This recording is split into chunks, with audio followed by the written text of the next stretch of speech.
if you're in a leadership position, let people into your thought process and paint the full picture for your team so they can understand why you're making the decisions you're making. Let them see the whole thing. Nothing you can do can make everybody happy. Someone is going to be disappointed by that decision in some way. From what I've found so far, if you paint that picture and let them in on more of the macro that they might not have visibility into in their seat.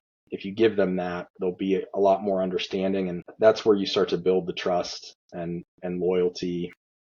Welcome to the True Leadership Podcast, where we sit down with executive leaders to explore what leadership really means through the lens of their stories, their wins, their struggles, their vision, and their lessons along the way. I'm Ty Hammond, founder of One Mountain Leadership and creator of the True Leadership Approach, an awareness-based path that helps leaders shift their focus from what to do about their problems to how to grow from them. Whether you're just stepping into leadership or are well-seasoned and at the top of your game, your potential won't be realized following someone else's script, but you can draw insights from their stories and turn it into wisdom by putting it into practice in your own life. Welcome to the True Leadership Podcast, where we explore the essence of leadership beyond tactics and performance by sitting down with executives to hear what matters most to them. I'm your host, Ty Hammond. Today's guest is Dan Cain. Dan is a proven go-to market executive and vice president of sales at IMPLAN, where he leads revenue growth and empowers teams to perform at their highest potential. With more than a decade of experience building and scaling sales organizations across technology and data-driven industries, Dan is known for his ability to combine strategic vision with hands-on leadership. Before joining IMPLAN, he held key sales leadership roles at RealPage, Investor Management Services, and Informatica. Passionate about growth, culture, and continuous improvement, Dan helps organizations exceed their goals by developing people as deliberately as he drives performance. It's a pleasure for me to have Dan on the podcast today. Welcome to the True Leadership Podcast, Dan. Thanks for having me. Absolutely. So I always begin with this question. Every leader, of course, has a beginning. I found that who we are as leaders at work and in life starts taking shape long before we advance to any executive position of leadership. I'm curious if you'd share, who is someone from your early life or maybe an early experience that really shaped the kind of leader that you are today? It's a good one. I'll give you two. So an early one that took some reflecting, but was really formative influence on my life was a high school football coach. And the specific experience was I'd gotten myself into a little bit of trouble and at school, and the punishment was between two-a-days. I had to run a mile every single day, and like you'd come off the conditioning, and so you're already exhausted, and everyone else is going to rest for like 2 hours, and I had to do a mile in full pads. And he was an older guy, and he was the one that like handed down that punishment, and he ran the mile with me every day in between practice, just him and I. And I thought about that a lot afterwards. Like, man, at the time it didn't seem like a big deal, and I was like, he didn't have to be out there in the 90-degree heat running while everyone else was resting. I really admired and respected that. Probably took some years for that one. What do you feel that, first of all, as a football player myself who knows what it's like to be in double sessions and couldn't imagine having to run that mile in between, first of all, what do you feel like the impact of that was? That's a really inspirational story. I was not expecting that he ran with you every day. Yeah, so I was in in trouble or in the doghouse or whatever, but it didn't mean that I wasn't still on the team, right? He was still gonna be there and support me because he knew it was hard. And then one of the principles that I always try to live by is like, don't ask someone to do something that you wouldn't do yourself. And I think that really showed that or embodied that to me, that like, hey, it's a punishment, but I'll come out here and suffer with you. Yeah, it's a really powerful story. Well, of course, in this podcast here, we're exploring the essence of leadership, what I call true leadership. And of course, that's going to mean different things to different people. So what does true leadership mean to you? Yeah, just another good one. One of my favorites, totally stolen from a movie, but if you ever saw We Were Soldiers, it's based on a book, but it's Mel Gibson, and he's talking to the people, his troops, and he says, I'll be the first to step onto the field and the last to step off. That's a big one for me. You go first. Reiterating the, never ask anyone to do something that you wouldn't do or haven't done yourself, and lead with loyalty over anything or over everything. I have to say I'm a big fan of etymology. And, there's the research that I've done around the etymology of the word leadership is actually precisely that, at least my favorite etymological sort of definition, which is that it comes from a word left, Leith, which literally means to go first, to cross a threshold first, and be willing to die. So I think initially the roots of leadership actually did have its roots in the sort of battlefield in that regard. But I've always taken that in the modern context to say, well, what is the threshold that one crosses first now? So anyways, I just wanted to share that because I think it really signifies what you just said there. Yeah, that's an interesting point. And the leaderships, like everyone has had a boss or someone that was in charge, right? And that person isn't always the leader, right? And I'm sure in extreme war scenarios, but in to go back to football and stuff, there's leaders that aren't the captain, right? That lead the way just by who they are or what they're doing.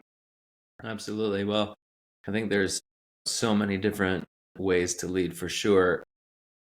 Every leader, of course, faces moments, every human, right? We all face moments that test and shape us. I'm curious for you to share about an experience that really challenged you and maybe even became a turning point in your own leadership journey. Yeah, early on, I was a individual contributor, got moved up to lead a team, and first day come into the office and like I think 3 of the 6 people on my team weren't there. And I'm like walking around looking like, have you seen this person? Have you seen them? And like start checking my phone, email, all that. They all had like one person's grandparent was sick, the other one's kid was home with the flu. Can't remember what someone had a death in the family or something like that. And a week before then, I would have walked in the office, said hi to the people that were there, went into my office and got to work, right? And it really opened my eyes to how much life is happening around you, even when you're not paying attention.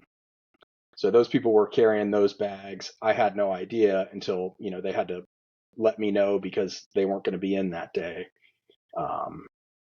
And I remember just sitting there being like, all right, well, did not expect this, right? Just had a vision of coming in and getting after it and like, let's go. Other things sometimes take priority, and realizing that was early, but definitely a formative realization since I moved into a leadership type role. Well, it sounds absolutely essential, I would say. And what do you feel like you had to let go of or outgrow in order to, step into that way of leading today? Understanding that everyone is carrying something, everyone has things outside of work, personally, professionally, that may be weighing on them, or they just have other obligations, right?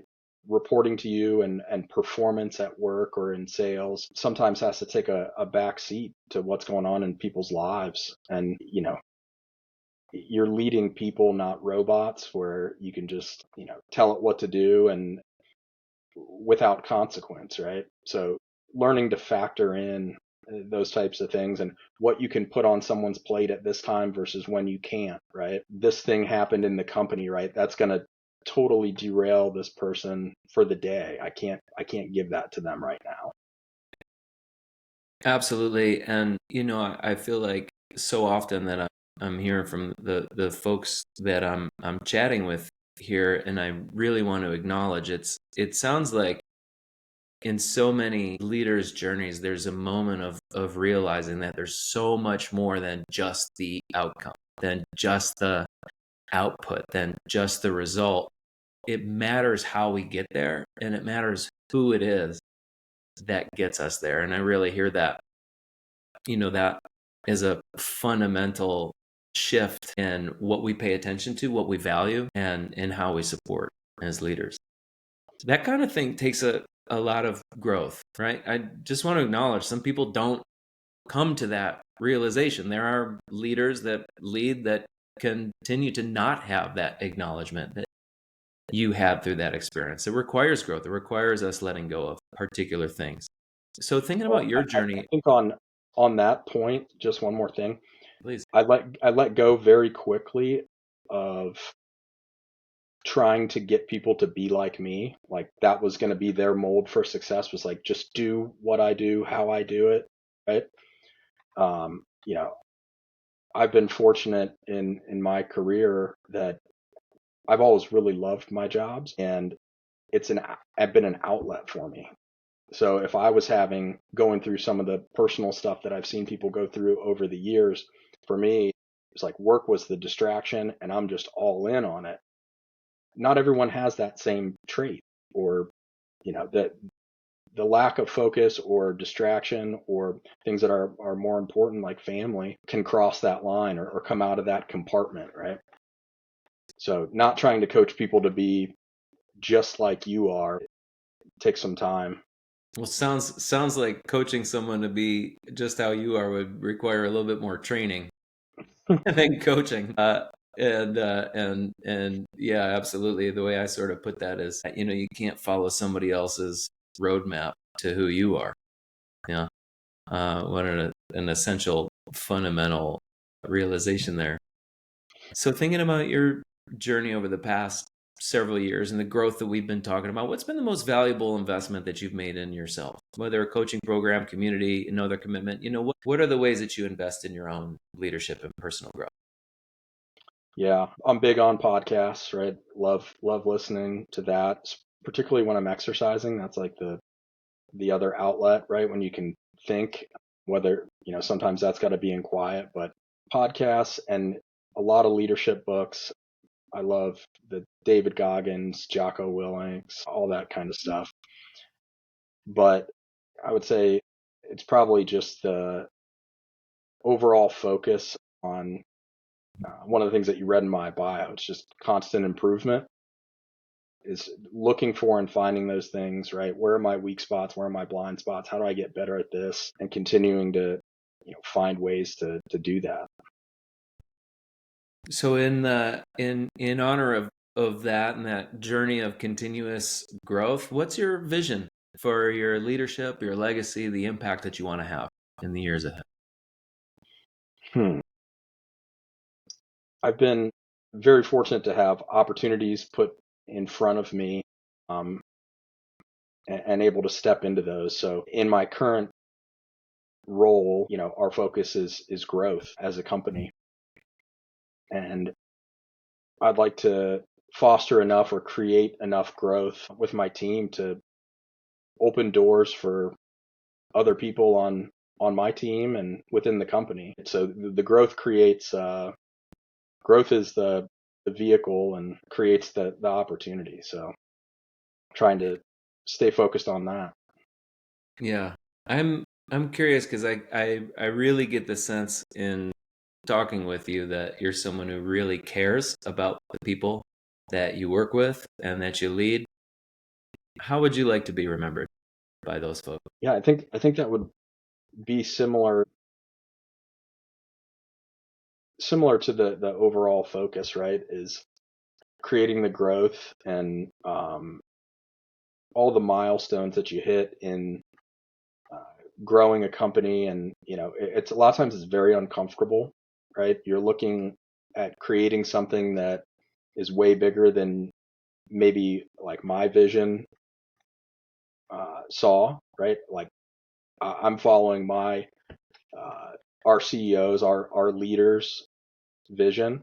And sometimes it steps into a space that's like not that comfortable for me, but understanding that those milestones create the opportunity for other people to step up and step forward and advance themselves and their growth in their career. Yeah. And in terms of those opportunities for yourself and stepping into discomfort, that is that journey of growth, the evolution of, your own true leadership. So thinking about all that we've talked about so far, your vision for the future, what true leadership means for you, what's your growing edge right now? In what ways are you currently being stretched or tested in your leadership or in life? Well, I'm a father of two now, so that's a constant challenge and learning there. Professionally, it's learning to lead leaders and putting more trust, right? It's and not as a I don't want it to sound bad, like I'm a control freak, but it's relinquishing a lot of control and trusting people that you've been working with and coaching to take on more, right? So it's coaching and moving from managing to coaching, and that's a big leap and a challenging one. Yeah, and sounds like a continued refinement on initially what you had said was not coaching people to do things the way that you do. Boy, consistently, if leadership is anything, it is just layer after layer of letting go of more and more control, it seems. And just getting humbled. You get humbled daily. Every day. That is my I don't know what other way we come to humility other than by being humbled as often as we allow ourselves to be. And remaining coachable yourself, right? That is the humility that beginner's mind, and realizing that we don't always have the whole answer. Yeah. So yeah, absolutely love that. Well, this last question is a little bit more of an invitation. You have the time and the space here to offer to our listeners whatever it is that's most in your mind, in your heart, to share right now. Anything at all. Take the time. The floor is yours. I would say if you're in a leadership position, whether it's at a company or just in your personal life, let people into your thought process and paint the full picture for your team so they can understand why you're making the decisions you're making. Let them see the whole thing, because people get very, if you have my team's like roughly 25 people, right? Nothing you can do can make everybody happy. Someone is going to be disappointed by that decision in some way.